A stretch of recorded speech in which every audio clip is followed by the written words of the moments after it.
Hey, this is the Hard Truth, Tony Shaffer, powered by 6 Hour, Never Settle.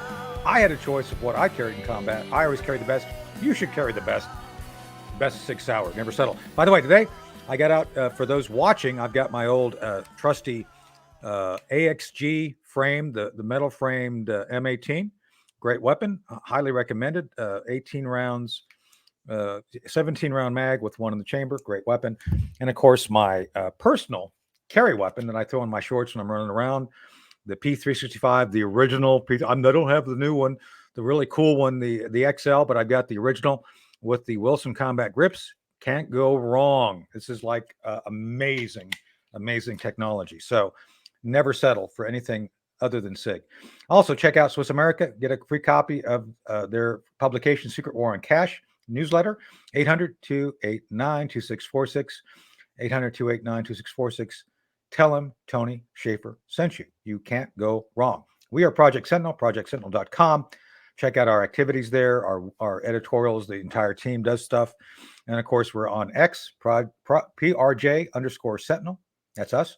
And of course, you can check me out, T-Spooky, on all that. And then, of course, the old episodes of The Hard Truth, thehardtruthwithtony.com.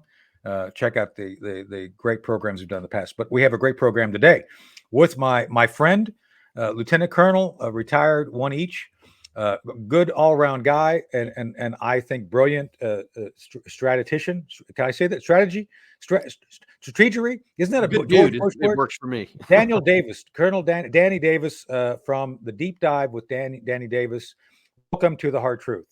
Always glad to be here, Tony. Thanks for having me.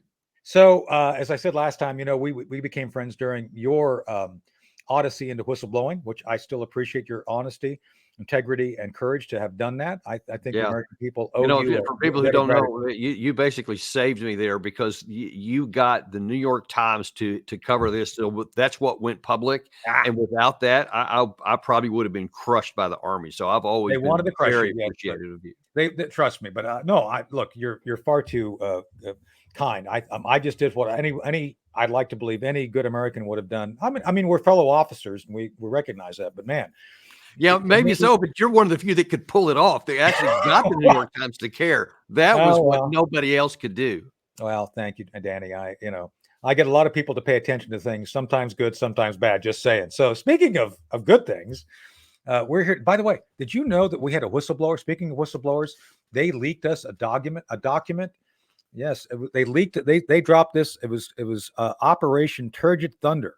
This is a secret operation that they thought would win the debate, and this is the secret. They were going to give Joe Biden 25% more efficient depends. And by the way, it didn't work. The plot did not work. So there's Joe, 25 more.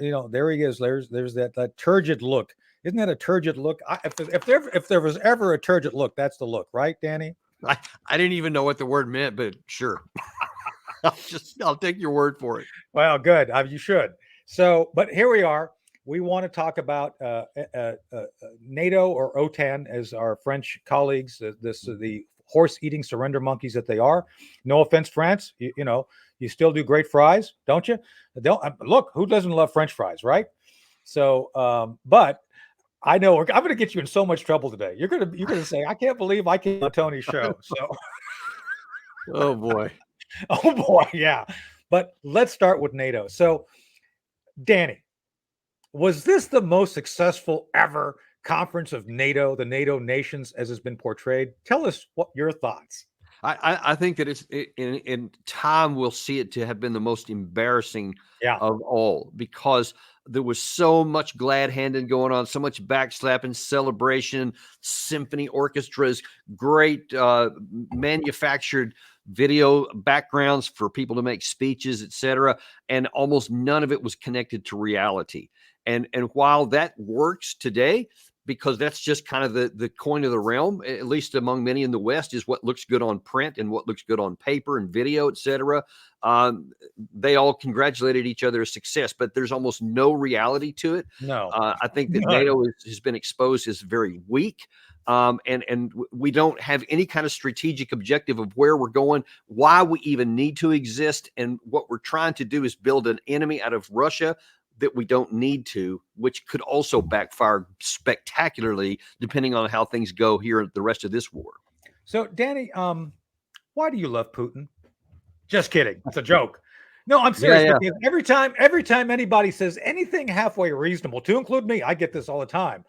Oh, it's like, no, Putin is a thug. I'm not changing my attitude about Putin, but he's an elected leader of a massive, very important country that, oh, by the way, did you know this? I'm going to throw some stats at you. And I think you knew this was coming, so it's not a surprise. Did you know, Danny, the World Bank, that super conservative organization? No, they're not conservative, are they?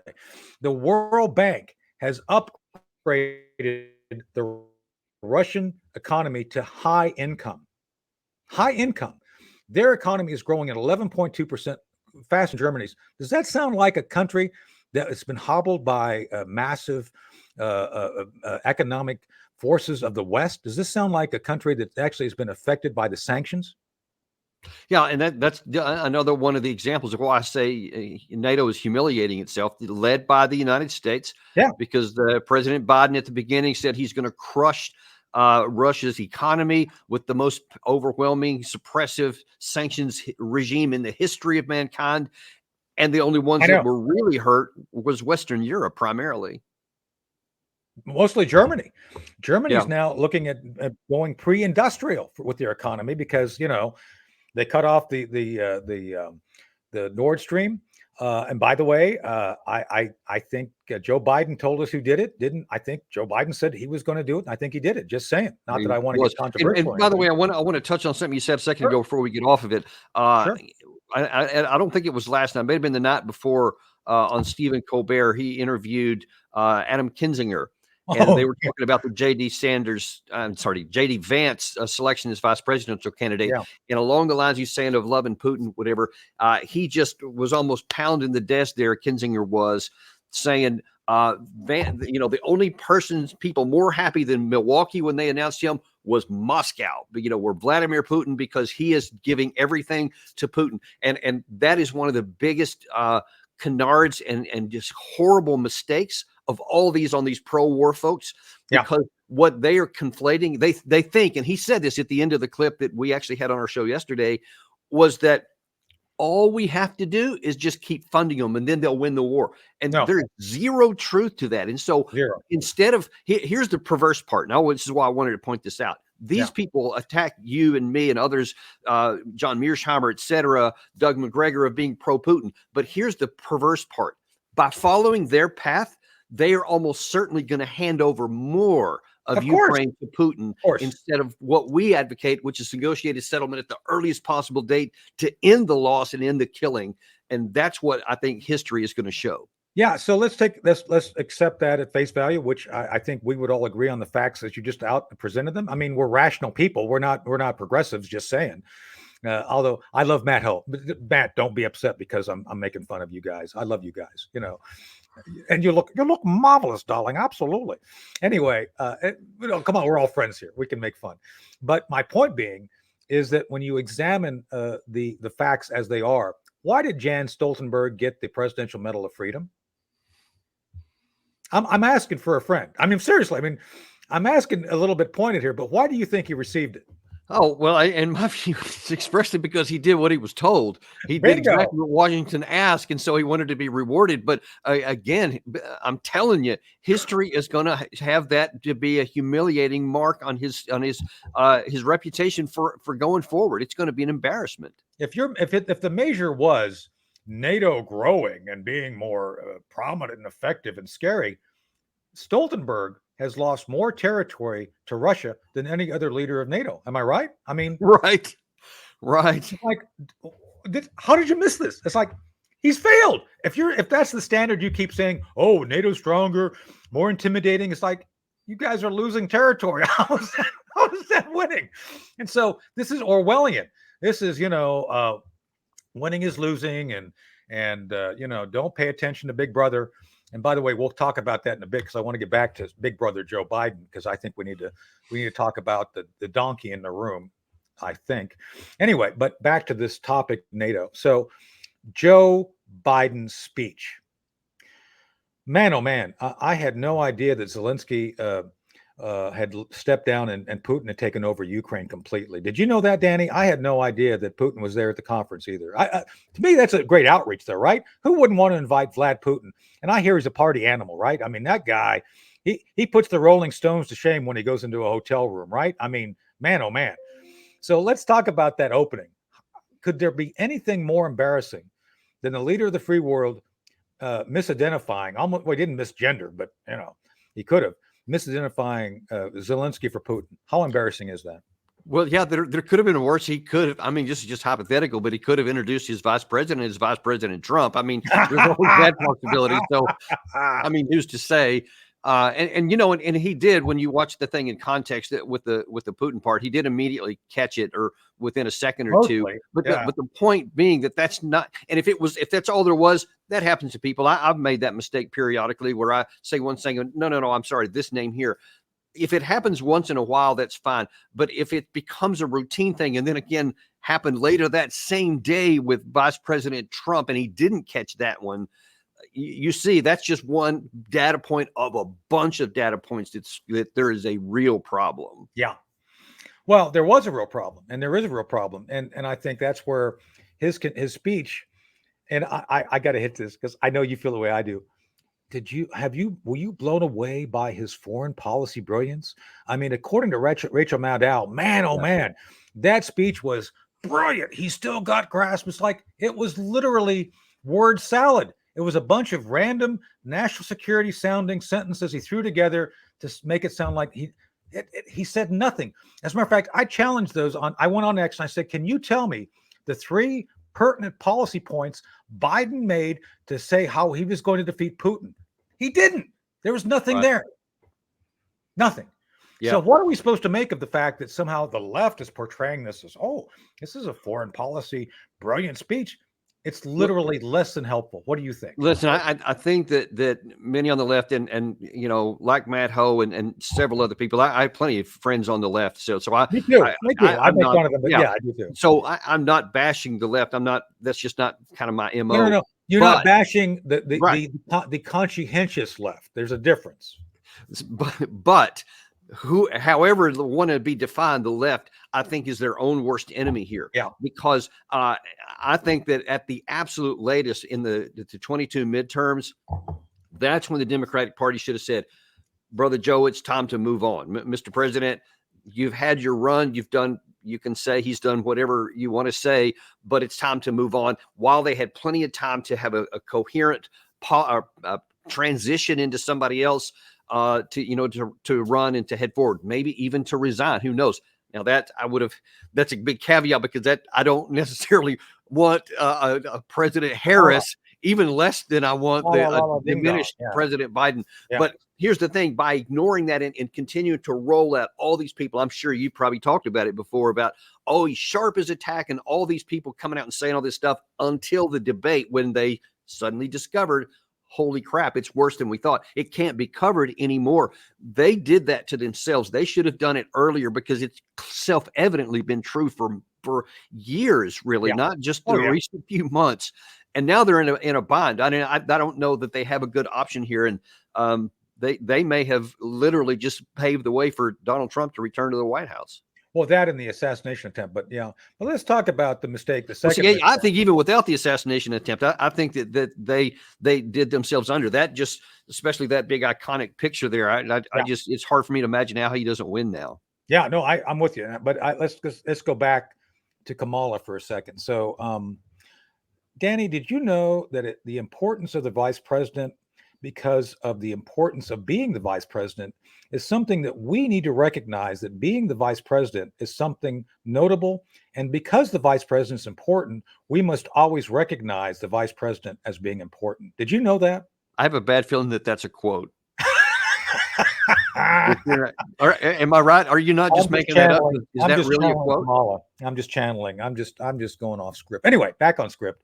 The point is, again, and this time, that could have been a quote. She has said stuff like that in the past. It was. If you go back, you could Google it. But that's my point. So I'm going back at deja vu all over again. So the second time when Trump screwed up big time, I mean, not Trump. See, I do the same thing. I'm thinking about Trump. Oh man, that's bad. I know, but my point is, when Joe was in the speech, he said, Vice President Trump, regarding, I wouldn't have picked Vice President Trump, referring to Kamala. So again, and he didn't catch that one, did he? He did not catch. He did not stop and catch that one. So what does that do regarding confidence by our allies regarding Joe Biden's Bengay smelling fingers being on the nuclear trigger? Yeah, I can tell you, I mean, very graphically so. Viktor Orban used to be that NATO would just fall in line behind, and I mean all of NATO would fall in line behind whatever the United States said. And now you see Viktor Orban saying, pound sand, dude, I'm off the grid here with you guys. I'm doing what makes sense for my country and even for Europe. And so he's on this independent path. He didn't care what anybody else is saying, definitely doesn't care what the White House is saying. And he's doing something that actually has a chance of success if enough people follow him. And you've already seen Slovakia, Bulgaria, and Turkey are on his side so far. And I think that number could grow if things keep deteriorating on the battlefield. Well, let's flip that, because according to Joe Biden, NATO has never been stronger because we have more nations that have joined. And oh, by the way, he talked to Erdogan in Turkey and convinced him, oh boy, NATO growing is a good idea. Do you think NATO growing is a good idea? Yeah, let's go back a little bit before these first two, because they want to make it sound like, because and Biden actually said this on one of the interviews. I think it was with Stephanopoulos, or maybe it was one afterwards, where he said, Putin wanted the Finlandization of Ukraine, but instead he got the NATOization of Finland and all this stuff like this. So now it's bigger, and it backfired on him. But has it backfired on him or us? I go back actually to the mighty Montenegrins, why we expanded NATO in that. The only time you should move a NATO or any military alliance bigger is if there's a benefit to you and the others to do it. There's no benefit to the United States, certainly not to Montenegro, with whether they have like a battalion of combat power or whatever. And that's just added another Article 2 risk to our side. And so that's the same thing here. We've added a lot of strategic risk and gained nothing for the alliance. We're not any stronger than we were before. We just added more risk. So I think that it's a downside to us, not a benefit. Right. I think the Finnish have the assault midget battalion, that they're really good because they're short and they're hard to shoot because they're lower. That's a real add to NATO, just saying. Good job. But let me read you something, Danny. And I'm going to get you in so much trouble today. Anyway. Oh, man. Back to my script here. So I'm going to read some stuff. Stand by. Here we go. 1237, Mongol. 1240, Teutonic tribe, I guess. 1570, the Ottoman Empire. Pretty bad dudes. Not corn pop bad, but pretty close to corn pop bad, just saying. And 1609, Poland. 1610, Sweden. I guess they brought Swedish meatballs, I would hope. Again, 1708, Sweden. 1812, France. That Napoleon dude.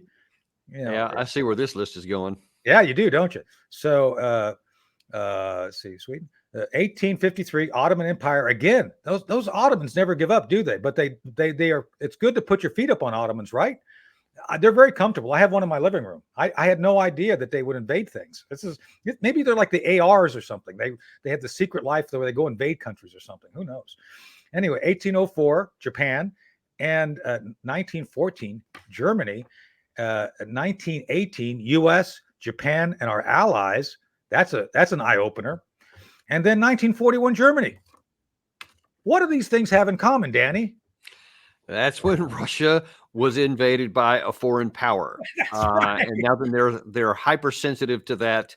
And nobody in America, before you read that last part off, nobody in America even knows what any of those things meant. And or do they even think that it matters, because it was farther away than like yesterday. If you're Russian, to the Russians, it's like it was yesterday. Yeah, that's right. So why is it that this little old lieutenant colonel retired can figure this out, and you figured it out, and yet the big brains at the White House, the Blinkens, Austins, and Beaker, Jake Sullivan, sorry, I didn't mean to direct this. Why is it they can't figure this out? And that's the big issue that the Russians have tried to explain to us a few times. I've heard many in America say, well, how come Putin didn't go crazy and nuts when the Baltics joined? And it is over Ukraine. Well, because if you look at a map, you can see that the territory in the Baltics are very channelized, and it would be very difficult to launch an invasion there, because if you tried to go in over land that way, you would be hit because it would be easy to attack you. But this area here these are like in the heart it's of happened Russia, before. it goes into, and that was the path that the Nazis used to come in. It's wide open. Study history. Huge strategic vulnerability. Like Biden says, study history. Study history. Yeah, study history, dude. Please, and geography. Yeah. So our mutual point, and I hope the audience understands we are in violent agreement on this. There's a history that the Russians are tied to, that they will not give up. They will never give up. They will never give up.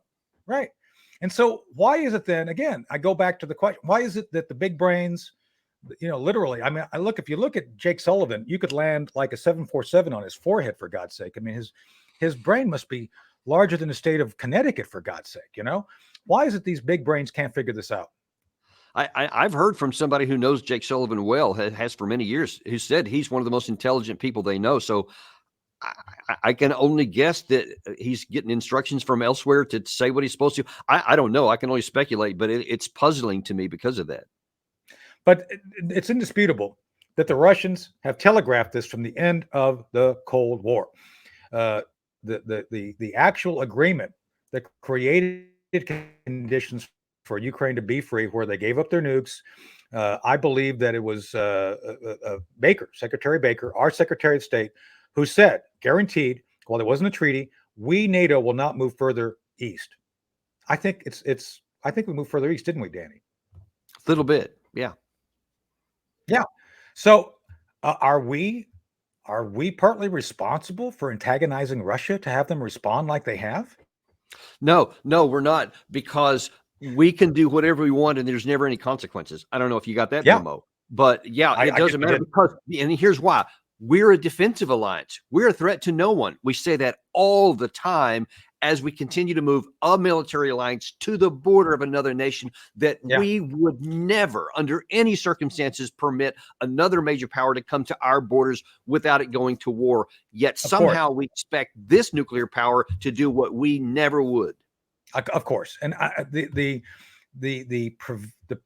don't even know, the perverse arrogance of the neocons. And I put this squarely at the feet of the neocons, because practically minded, I'm a Reagan guy, and I have no love for the Russians or the Soviets, whatever you want to call them. With that said, the one thing that Reagan was brilliant with is using the potentiality of power, not using power as a tool to foster diplomacy. Right. How is it we've not?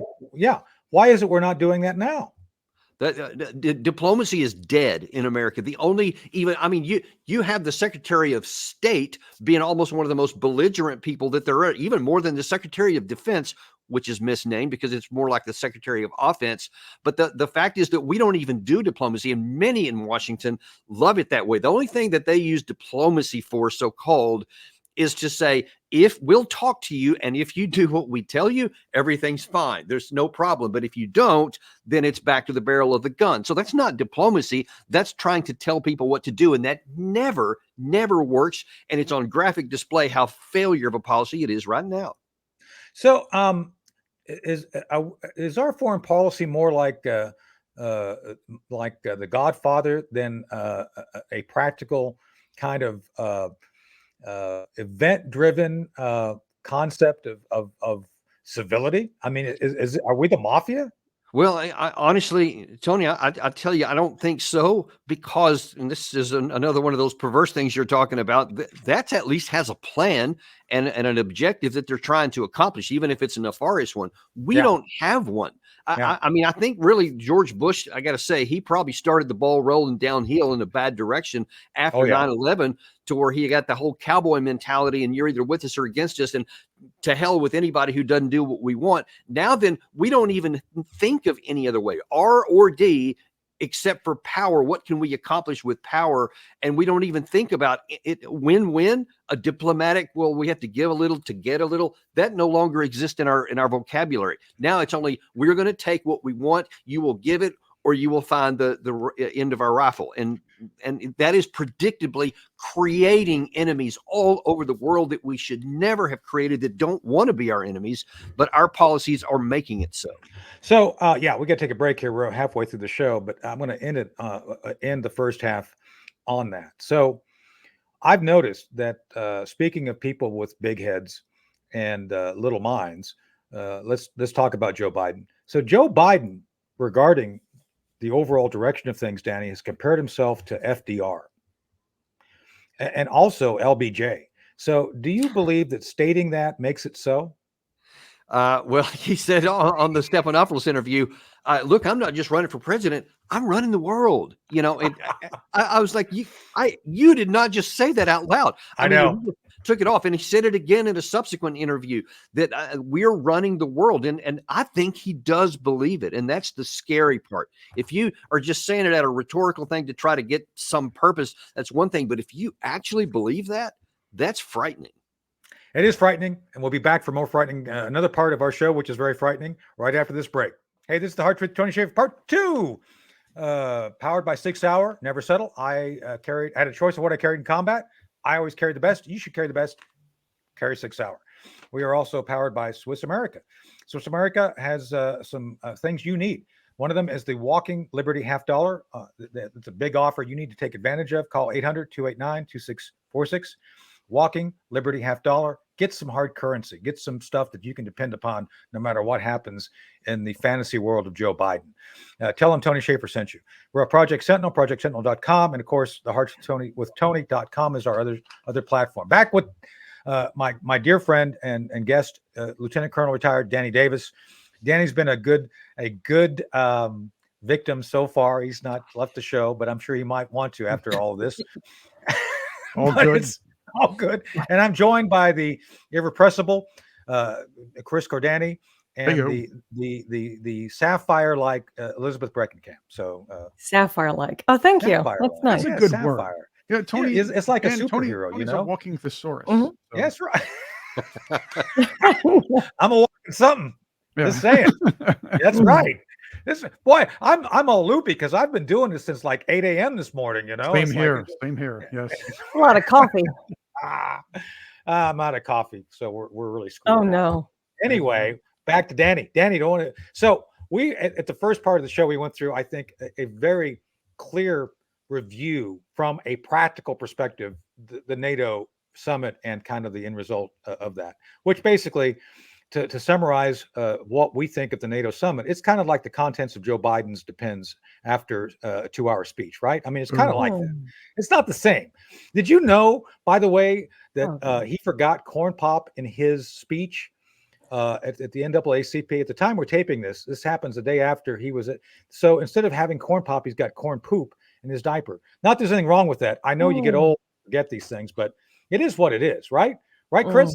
I mean, you got to go with what you got to go. And if you got to go, you got to go, right? Corn pop, carrot top, whatever you got. And then, of course, as you pointed out before, the extra depends. So 25%. It didn't work. Just saying. They can smell you coming. Yeah. Yeah, right. It makes you think twice when you go to a certain chain restaurant and ask for the chocolate thunder down under. Oh, God.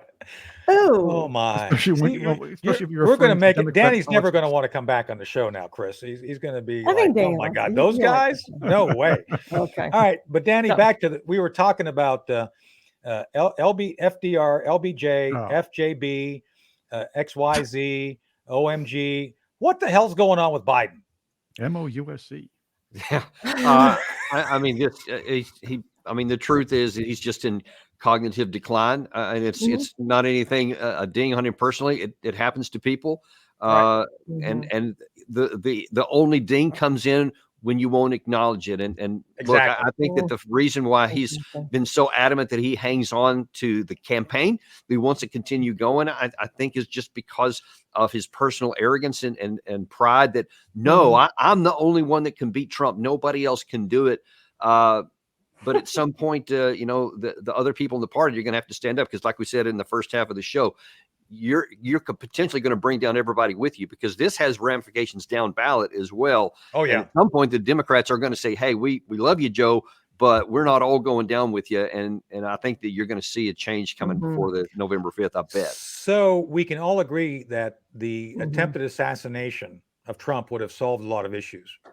First off, it would have put the Republicans into chaos, right? I mean, if Trump had passed, J.D. Vance had not been named as the heir apparent, so that would have been not done. This would have then pushed the whole country into a state of mourning because half the country would be pissed, and then obviously the left would anticipate the conservative side getting upset and maybe even acting out.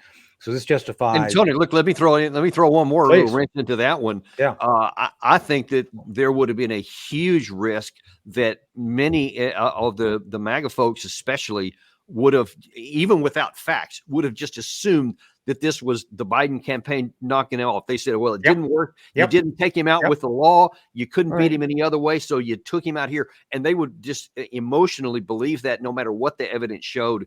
And I think you'd have had a real problem with some violence in America. And this would have helped. And this would have helped secure Joe Biden, at least for a while, because it would be, I've got to be the healer in chief. So I think that's what would happen. So the fact that this didn't happen now literally puts them back on their heels, because at this point, to your point, if Trump survives, which, I look, I'm not hiding. I'm on Team Trump. I talked to the man 2 weeks ago. I'm hoping that he'll take some suggestions I'm going to make to him soon.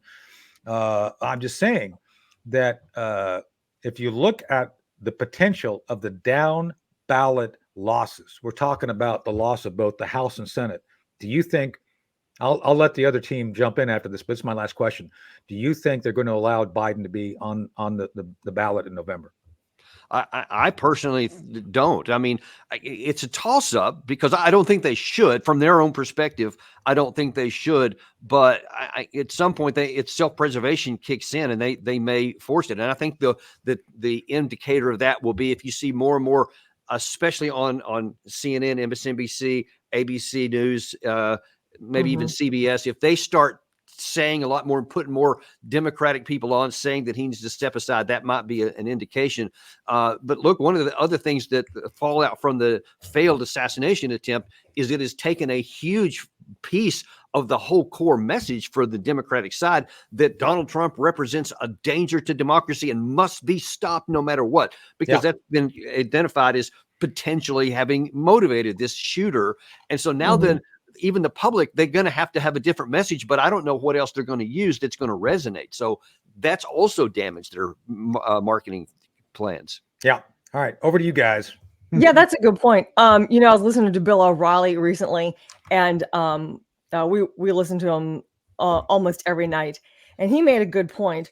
A lot of the Democrats are, the ones who aren't extremely left. They're, like you said, they're realizing Biden is not our guy. We need to get him out. But Bill O'Reilly pointed out that they can't force him out. They could try to shame him publicly. They could try to persuade him. But I think the only person who could really convince Biden to drop out is his wife. Yep, definitely. Because nobody else can really make him. They can. I think you can't publicly shame or humiliate Biden because he's beyond that point mentally. I think he doesn't even have the capacity to be embarrassed. Like when he fell off the bike, was he embarrassed? No.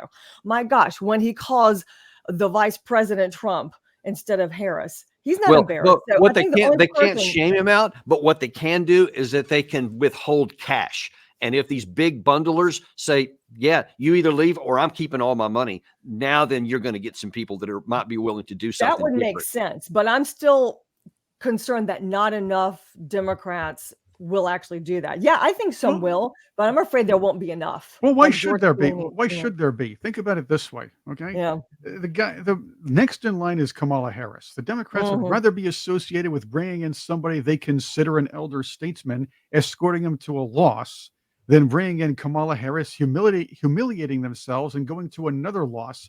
And believe me, Hillary Clinton set women back in politics, or at least as far as running for president or anything else like that, or a high office. 10 years. Kamala Harris will set them back another 10, 15 years. A female Democrat will never get elected because the first things they'll think of, no matter who they bring up to run for president or vice president, are going to be Hillary Clinton and Kamala Harris. Yeah. Right. So the idea is take the loss. This should be their strategy. Take the loss. Run with Biden at this point, and then call Trump a racist and Vance a racist for 4 years. And try to pull off some riots and St. Floyd things and here and there, and then say, see, we'll bring you back to normalcy in 2028, and idiots will fall for it. That was their strategy in 2020. I think Biden is going to end up being on the ballot. I just don't think, because you look at the amount of time from now until November 5th, I think they just don't have enough time to try to force him off. I don't think it's going to happen, but we'll see. Well, but Danny, to that point, so between now and November, we mentioned the Kamala Mala Ding Dong. Yes, I can say that. So what do you think would happen if next week, after all this stuff with Trump kind of washes away a little bit, the announcement comes, Joe's stepping down. Joe's going to go and spend more time in Delaware, looking for young women to shower with. Not that there's anything wrong with that. I'm not one. I think steps in. There's a couple things that could do. That could actually, from the Democratic side, break the glass ceiling, because now you have a woman president, a woman of color, and all that kind of thing. So they can say that now then that has been shattered, and now then she's going to be the commander in chief, and God help us all if that happens. That's a whole separate issue. We could probably go down a whole show on that one, but that is a possibility of something that they could want to accomplish. But then I think Chris is right, or at least it's plausible. I've heard that from somebody else, that it could be that after the failed assassination attempt, that the Democratic leadership said, boys, this ain't going to happen. There's nothing we can do, no amount of money we can spend. So don't do any. Let's just let Joe ride it out, let him lose, and then everybody can say, well, it was because of him and he wouldn't step down, whatever, and then we can start looking to 28. I think that there's a very valuable possibility. So you think they're basically going to put the wreckage of his whole administration on him, is what you're saying? It's like they'll anchor that sinking ship to him, and it'll take him down with it, but not the party. Yeah. Well, I think that's the issue, the party. Yeah. Well, they have to do it that way anyway. And the other thing they could do is lose the election, then have Biden gracefully resign, giving Kamala Harris the reins for 2 months, and the Democrats can brag to everybody that they actually brought forth the first female president. Right. Exactly. I think that's possible. But let me ask you though, because there's another possible problem to that, which we talked about a second ago. In that scenario, what happens down ballot? Because they can sacrifice Joe Biden, but they sure don't want to sacrifice the House or the Senate. Well, that's the issue. That's all they've got left, Danny. That's the issue. It's like, they? I think Biden is toast, and not the good kind with jam and jelly. I'm just saying, it's not the good kind of toast. It's the bad kind of toast, right? Right, Chris? It's not the burnt toast that nobody wants. It's burnt. I like burnt toast, but this is their toast. This is toast with avocado. Nobody wants toast with avocado. I get burnt toast. That's for filthy this hippies. Is burnt toast with avocado. I'll give you that. Okay. Anyway, but it's burnt and it's bad. He's toast. He's done. No matter how you cut this, so to speak, you've got to find a solution. So the only solution I see here, Danny, again, just going back to your point, is either they ride. Remember, you studied the German Blitz. What was it they called it? The death ride. It's like, we're all riding to our death. Yeehaw! Well, he's on that ride, and he's that's where they're going. Or they're going to take the chance and slide it over to Kamala, because Kamala, at least, if they give it to her, they can, I think, re-insinuate some level of a perception that someone's in charge. Because right now, even Pierre Jean-Luc Picard, what's her name, Chris? I always get it wrong. Oh, Jean-Marie. Corinne. She's hysterical. I mean, historical. Please, Star Trek Next Generation folks, don't write me and be upset. I mean, Jean-Luc Picard, he's not would make a better press secretary than her. Yeah, I mean, they have similar names, but they're not the same. He has the same haircut as But anyway, but my point, Danny, is that if they slide it over to Kamala, at least they can reestablish the veneer of someone being in charge. Do you think that would help them or not? Well, I mean, it wouldn't help anything because it would be too late at that point, but it could minimize the damage going forward. And look, at some point there really does have to be some consideration of, because what we're assuming is that he can go on with his status quo, but I don't know that that's the case. He may not be able to go on with the status quo. It may actually continue to degenerate, and then they may be forced with either doing that or having the ignominy of a 25th Amendment be applied. Well, you got to go in a couple minutes, but one last thing I want to throw your way before you go is the Lester Holt interview with him. He was testy. He lied. I'm just going to say it. He lied several times. And yet, he's like, come on, man, why are you asking me hard questions? Do you think that's going to be acceptable even to the left going forward, to have him attack Holt? I mean, compared to the Stephanopoulos interview from the Democratic perspective, the Lester Holt was less damaging. And in that regard, it's like, okay, well, we can live with that. I think you're going to see it continue to be limited. They'll only do it when they absolutely have to. But I just can't get away from this degenerative nature of what he's suffering. And you just can't hide it much longer. Yeah. Yeah. Dementia does not get better. It's called cognitive decline for a reason. But they didn't bother bringing somebody up from the minors to take over for him. That's why I said the 2022 was the chance that the Democratic Party had to do it right, and they punted. They fumbled, actually. They didn't even punt. Fumbled. Yeah. Well, speaking of punting, I know, Danny, you got to go. We'd like to have you back. And by the way, check out, please. And I'm completely I watch it. I'm a fan. I'm not saying this because Danny's my friend, but I'm a fan of his deep dive. And the stuff he did, the long form stuff he did on NATO, the stuff today, we just scratched the surface, right, Danny? You did a deep dive. You laid it all out brilliantly. Certain friends in Europe love your stuff too. I love them.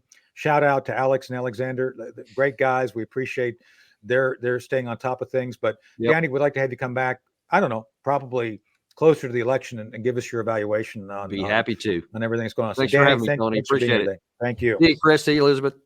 Yes. See ya. Thank you. There he goes. That was great. So I love Danny. He's a good guy. And I'm serious, guys. Go out and check out Deep Dive with Danny Davis. He does a great, just common sense. Let's figure out what's going on and talk about it and what solutions would be. So that's it. So, but speaking of solutions, Chris, I guess it's a certain time for a certain show, right? It is time for Tony's Takes. That's right. Tony's Takes is powered by Sig Sauer. Never settle. Never settle. That's right. There you go. Speaking of settling, though, we'll go to DEI, because that's definitely the definition of settling, the opposite of Sig Sauer. So anyway, Microsoft has reportedly laid off its DEI team, saying it's no longer necessary on a business level. The fire department head had a hissy fit in an email that was apparently exposed or whatever. But here's the question, Tony. Will there be more backlash, or will more businesses follow suit? And first, let's make no mistake. These companies will still hire as PC as possible, but how much can one sacrifice quality for quotas? Well, I mean, obviously, Chris, quality is overrated. I mean, let's be honest here. I mean, that's why I hired you. You're it's like, hey, Chris, you're a white guy, and you may be competent, maybe not, but But you're Italian. You're Italian, so we also need a German, Irish, African. That's me. That's right. We're all DEI. I'm half orange, by the way. So that's where my DEI is orange. We're all EIEIO, right? And of course, Tony, you're a diversity hire here too, because as we all know, you're a Druid, which is a religious minority. See, I'm a true diverse. Yes. Yeah. I mean, I'm sorry that I have to bring up my enjoyment of naked girls dancing around fires. I don't know why that's an issue, but it is. So who wouldn't want that? Just saying. And by the way, if you want to spice up a convention, bring the Druids in. I think it'd be a great change. But back to the issue of DEI. Okay. So the thing about DEI, Elizabeth, and this is, you and I work together, we were in the Army together. Mm-hmm. If we were under DEI rules, we could be fat, overweight, and stupid and still be in the Army. But see, the rules are different now. So exactly. We couldn't be fat. We couldn't be stupid. We couldn't be overweight. So, it would give us a whole new perspective of potentiality, right? Absolutely. And working in public affairs, and just interviewing so many different people, I am so glad I got out of the Army when I did, because if I was in right now, it would just drive me nuts. Yeah. I'm glad I got it when I did. Chris, facts are overrated. Geometry is overrated. Why worry about geometry when the Secret Service can't figure it out? Why worry about it? Because math is racist. Don't you know that by now? Math is racist. Oh, that's right. Math is racist. It's as racist as peanut butter and jelly sandwiches. That's right. No. Peanut butter and jelly sandwiches are racist because some didn't know cultures that. don't have. Yes, there were schools that discussed this because some cultures don't use peanut butter and jelly, and there are so many kids. I don't know where this happened, but out of the blue, too many kids are allergic to peanuts, and that's kind of that's something to check out. But nobody's going to bother doing that. Yeah, it is. Yeah, 100 years ago, I don't think any kids were allergic to peanuts, and all of a sudden they are. I want to point this out. I want to point this out to you as far as DEI is concerned, though. Yeah. These DEI departments were brought about during the or around the St. Floyd times, or in response to Trump becoming president, because it was all the Republicans are horrible racists thanks to Trump, all this other garbage. Fact is, these things are expensive. You're talking about DEI executives being paid six figures, and I mean pretty good six figures as well. Yep. At businesses, in colleges, raising tuition, that sort of thing. These are useless appendages at colleges and everything else. They should be cut off. This is also what's causing inflation and things like that too. These expensive appendages, expensive That's a useless good point. appendages in these businesses. People and getting colleges. paid to do absolutely nothing. Right. Yeah. Oh my Except gosh. tell you how to think. Are you saying that there should be a circumcision of colleges regarding their useless content? I'm just asking. Absolutely. Yes. Absolutely. Okay, that's good. They're training. That's a they're good training. word. Yeah, Right, I think so. This DEI industry has to be cut off. It's expensive, and it's the taxpayer that's paying for it, and the college student is paying Cut it for it. off. Yes, everything is gone. Goodbye. That's right. As So- John Wayne Bobbitt would say. And cut let it him off. bleed if it So- needs to bleed. So am I to understand you're not a fan of Kamala Harris? I have not been a fan of Kamala Harris Oh, ever. No. interesting. I pray for her every day. I'm not a big fan of hers. Someone needs to. I mean, I do like the idea that she's around because it makes it shows everybody else how the Democrats choose to hire people to run the country. Kamala Harris should be around for a symbol of that. If somebody competent was there, we'd be under the illusion that there was somebody competent doing something right. So that's my next a good question before we go to the next Tony's take, if we have a moment. So, do you think she will debate JD Vance? Oh, she will. and here's why. Because she wants to get on television and make her little comments like, "Excuse me, I'm talking." She's going to try that strategy. Like, I'm a woman, you have to pay attention to me.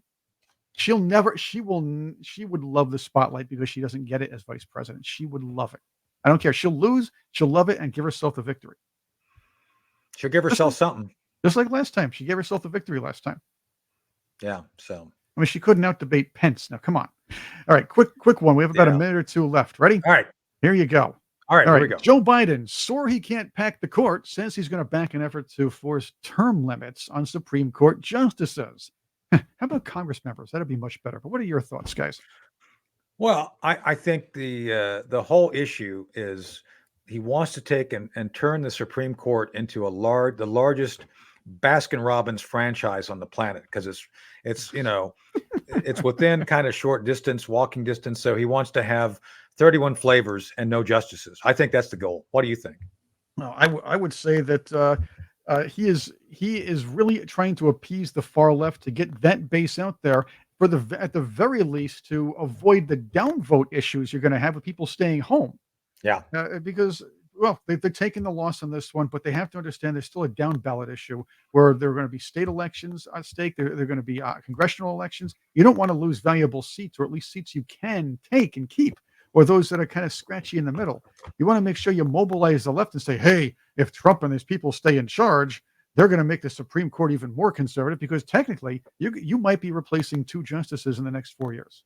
Oh, I think it's likely. I think, and they know it. They know that if Trump is back in, he's going to have, instead of 31 flavors, he's going to have two more flavors of justices, right? I mean, he's going to do, more irreversible damage. Their view, not ours. I think, going by the law and constitution, that's kind of useful, but I don't think the left sees it that way. So I don't know. No, it does not.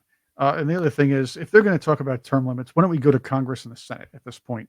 That's where they belong. That's a good point. Yeah. Mm-hmm. Right. But justices traditionally are appointed for life or until they want to retire. And I believe that's the way it should stay at this point. Then you don't have a constant interchanging of Supreme Court justices. They kind of have to form a bond in there somewhere along the line. Yeah, I guess they could. But at this point, the only bond that Joe Biden is interested in is one between he and Hunter, and maybe Ashley, because, that bond between the father and the daughter. Not there's anything wrong with that. I mean, we all have days that, we don't know what the hell we're doing. And maybe, let me ask you that question. Do you think he just wandered into Ashley's room in the shower once? Did just like he got lost? Is that what happened? I don't know. I think he was trying to reenact the movie Psycho. Oh. Yeah. On that note, yeah, we gotta. Oh, you're being paged by our overlord master, Chris. Look at your chat. Anyway, we got to go because we got work to do. I mean, it's like Chris is like Alfred the butler. He's always in demand. He's always trying to fix the things for the bat team, right? Yeah, I'm the cool Alfred. You're the cool Alfred. You're the Michael Caine Alfred that used to be an SAS guy. I like the Alfred from the old show from the '60s. He knew how to handle criminals. When he actually had Joker screaming, "I can't breathe! I can't breathe! I can't breathe!" That's the Alfred I am. Well, good. Yep. Well, anyway, Batman is calling you, Alfred, on the text, so we got to go. This has been another great action-packed episode of The Hard Truth, and we again thank Danny Davis from his deep dive. Go over and take a deep dive with Danny.